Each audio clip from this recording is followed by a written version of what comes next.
All right, hello, welcome to this video. We're going to talk about the kidney stones for once, all right? Because I wanted to tell you what happened to me on February 21st with the kidney stones, all right? I know it's been over a month since it's happened, but I still haven't passed them yet. All right, yeah, you're looking at Mineola because obviously I was very fortunate that to have the hospital right here. It's actually labeled still as Winthrop University Hospital. But what wound up happening is on that morning, early in the morning, it's like 4 or 5 in the morning, I woke up with severe abdominal pain on my left side. Left side, all right? Not right side, but left side. All right? And we'll just look at the hospital while I talk about it, all right? Because what wound up happening was I got up and I thought maybe it's just, some indigestion or whatever. I thought it was an intestinal thing or whatever. I tried to go to the bathroom, but I couldn't go. And it was on my lower left side that I felt this sharp, very sharp pain, very like cramping pain, but sharp. And it felt like cramps like I've had before, but it didn't go away. And I couldn't sleep anymore. I tried to go back to sleep, and I couldn't. And so when it was clear by late morning that it wasn't going to get any better, I was going to have to get some medical attention. Now, being that it was President's Day, there was no, I couldn't go to my internists, which is in this area over here, all right? So I couldn't just walk in there, and none of the urgent cares were open, and I knew my only option was to walk to the emergency room here at the hospital here, all right? And I got excellent care. I walked in and they asked, pretty much I had obviously you have to wear a mask and stuff like that. Explained to them the situation. They had this pain, sharp pain. I didn't know if it was the stomach. I didn't know what it was, And so I go in there and I didn't have to wait very long before I was gone into an area called a rapid, whatever it is. It's for people who basically can still sit up. First I had like the triage, and then I had the and explained to them the situation. And I was seen by a doctor pretty quickly who thought that it was kidney stones, but what I was describing. And so I had to do a urine. They had to take my blood, and I had to give a urine sample. And it quickly came back there was blood in the urine. So that confirmed to them, at least, that this is a good likelihood that it's kidney stones. And so what wound up happening. This is why I'm grateful to have this hospital here. I wouldn't, unless I was, many of the South Shore towns. Well, Rockville Center, you have South now. That's not South Nassau, but still, I happen to like this hospital. They have very good care. All right. So, like I said, very friendly staff, very competent. Had a really good experience with them. And then I had to have a CAT scan. So they took me up to have a CAT scan. And I'm going to read to you the results of the CAT scan here to explain to you what's going on in my body. And pretty much kidney stones, they happen, when you're not drinking enough water. And I guess with everything going on in my life, I wasn't paying attention and not drinking enough water. I read that I've always taken vitamin C a lot. Apparently vitamin C can contribute to kidney stones. I've stopped taking vitamin C, but here is what they found, all right? So it says the kidneys are in normal in size and color. There is a 5 millimeter, it's actually turned out to be a 6 millimeter, and a 2 millimeter non-obstructing calculi in the lower pole of the right kidney. All right. The left kidney is, okay, actually, no, there's actually, I didn't realize there's actually, no, this is the 6 millimeter. So these are the two other smaller kidney stones that are going to pass. All right. Non-obstructing calculi, which is a kidney stone. All right. The left kidney is asymmetrically enlarged with haziness with mild hydrogenous and proximal left. So this is the left kidney. This is where I was having the pain. It was coming from the kidney. A 6 millimeter calculus. All right, that is a kidney stone. The urinary bladder is minimally distended and unremarkable. So there was some edema of the kidney because it was some. This is the 6 millimeter calculus. All right. That is the kidney stone that's going to be a problem. Apparently, I have these two other kidney stones too, apparently, but the urologist doesn't seem to be too concerned with those. It's this 6 millimeter one because it's larger. All right. So apparently I do have 3 kidney stones, apparently, according to this, all right? But the one that's causing me the issue was the 6 millimeter one, all right? So what now happens, all right, is, so, all right, we're going to explain to you what I may have to have done, all right, if this doesn't pass on its own. And I'm hoping I don't have to have it done because it's really unpleasant. It's called a ureteroscopy or something like that. You'll see. Ureteroscopy. I'm sure I'm not pronouncing it right. I should have Googled this before I did the video, but yeah, here we go. Ureteroscopy is a process to address kidney stones and involves the passage of a small telescope called a ureteroscope through the urethra and bladder. So when I saw the doctor, the urologist, earlier this month, a very competent, very good urologist, she explained to me that it's the sixth. She's not concerned with the others. She said they're going to pass, but 6 millimeter is a threshold for when it gets less likely to pass a kidney stone. All right, and so, and I'm very nervous about having to have this procedure done. I don't have to have it done, but she recommends I have it done, and I have arranged to have it done in the middle of April. Give it plenty of time to pass. But what is a ureteroscopy? All right, so this is one that is a procedure in which a small scope, like a flexible telescope, is inserted into the bladder and ureter and is used to diagnose and treat a variety of problems in the urinary tracts. For ureteral stones, it's just a stone in the ureter, which is basically where this stone is now. It's moving down the ureter. I have to have another CAT scan before it's done.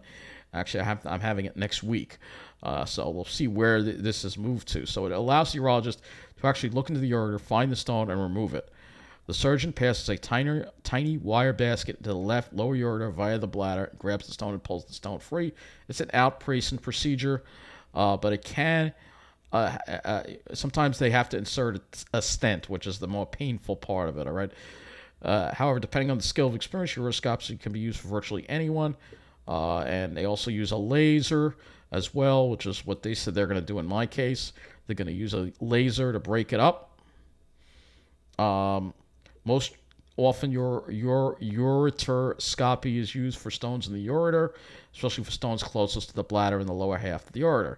It is the most common treatment of lower ureteral stones. For stones in the kidney, they use shockwave lipsody, but because it's in the ureter, they can't use the shockwave, which is an external thing. All right. Is a basket always used during? No, not always. It can be. It's an outpatient procedure, and unfortunately, there are some things that you have to deal with afterwards. So it's obviously something I'm not. I mean, I've had endoscopies and I had colonoscopies, but I never had anything stuck up that, and it just, as a man, it's I'd rather have it come out on its own. You know what I'm saying? And the issue is, kidney stones. We look up kidney stones here, just to learn a little bit about them. You'll see here that kidney stones it's a hard object basically that forms in there. So it's common. More than 500,000 people go to the emergency room for kidney stones. So because of the pain, obviously it's very painful. It's estimated that 1 in 10 people will have a kidney stone in their lives. The prevalence of kidney stones in the United States increased from 3.8% in the late 70s to 8.8% in the late 2000s. The prevalence of kidney stones was 10% during 2013 to 2014. The risk of kidney stones is about 11% in men and 9% in women. All right? So kidney stone is a hard object that is made from chemicals in the urine. There are 4 types of kidney stones: calcium oxalate, uric acid, struvite, and cysteine. A kidney stone may be used with shockwave lipsody, ureteroscopy, aperculase. I can't pronounce those names. Common symptoms include severe pain in the lower back, blood in the urine, nausea, vomiting. At least I didn't have any of these other 3 things here that happened to urine. But urine has waste dissolved in it. When there is too much waste in too little liquid, crystals begin to form. So this is why they say you got to drink plenty of water. And I always thought I drank plenty of water, but I was cutting back a little bit in the winter, mainly because I didn't want to have to keep going to the supermarket every couple of days and buying the water. And I was also taking the vitamin C, which, again, they say if you take more than 500 milligrams of vitamin C, you could get kidney stones. So it says the crystals attract other elements and join together to form a solid that will get larger unless it is passed out of the body with the urine. Usually, these chemicals are eliminated in the urine by the body's master chemist, the kidney. And most people having enough liquid washes them out, or chemicals in the urine stop a stone from forming. Stone-forming chemicals are calcium oxalate, urate, cysteine, xanthine, and phosphate. After it is formed, the stone may stay in the kidney or travel down the urinary tract into the ureter. Sometimes tiny stones move out of the body in the urine without causing too much pain. But stones that don't move may cause a blockage of urine in the kidney, ureter, or bladder, or urethra. This is what causes the pain. Possible causes: drinking too little water, exercise too much or too little, obesity, weight loss surgery, eating food with too much salt or sugar, infection. So fructose also is an issue as well. So kidney stone symptoms, those are the symptoms that you get with kidney stones, and the treatments. All right, so treatment for kidney stones is similar. So shockwave literacy, non-invasive, uses high-energy sound waves to blast the stones into fragments that are more easily passed in the urine. In ureteroscopy, which has been recommended for me, an endoscope is inserted through the ureter to retrieve or obliterate the stone. Rarely for very large or complex, doctors may use, can't pronounce that word there. Obviously the thing is,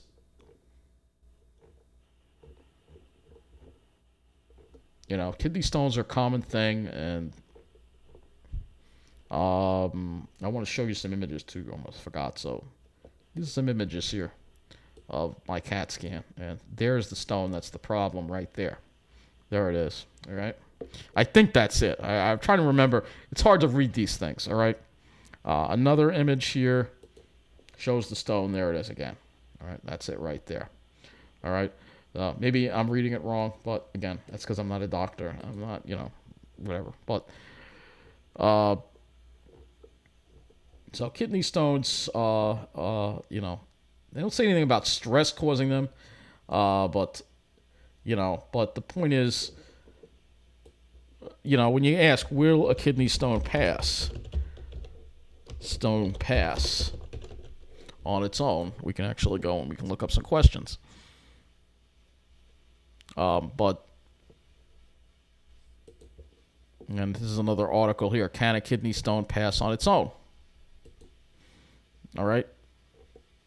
How do I have a kidney stone? What are the chances of the size of kidney stones? Stones less than 4 millimeters have a fantastic chance of passing, while stones greater than 6 millimeters in size always require treatment and removal. So the 6 millimeters is the threshold, and that's why it may have to be removed. All right. Now there are people that can pass them, but the thing is, with the uteros, whatever it's called, I can't pronounce the word. With this, you're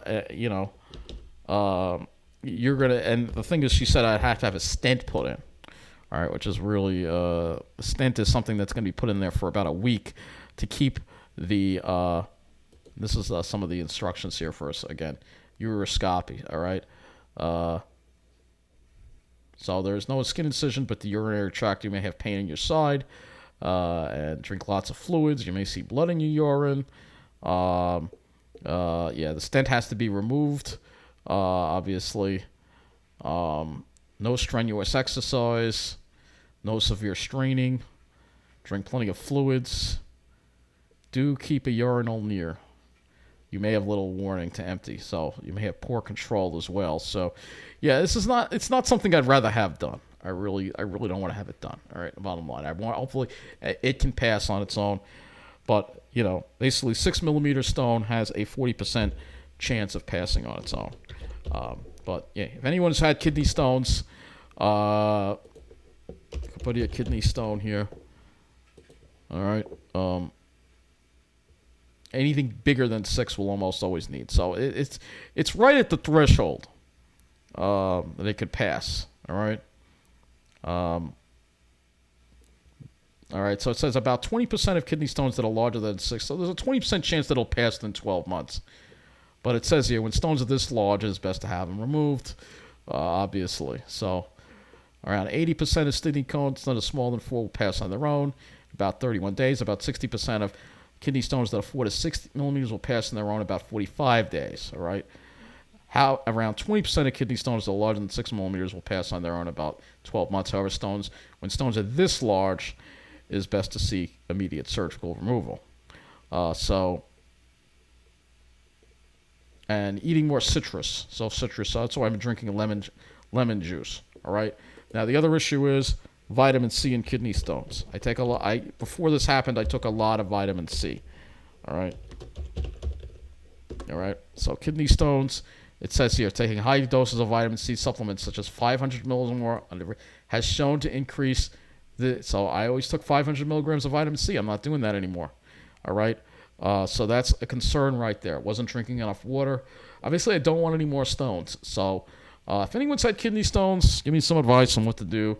Obviously, I'd rather avoid having this procedure if it'll just pass on its own. Because it's going to be very painful again. Right now, I'm not having any more pain.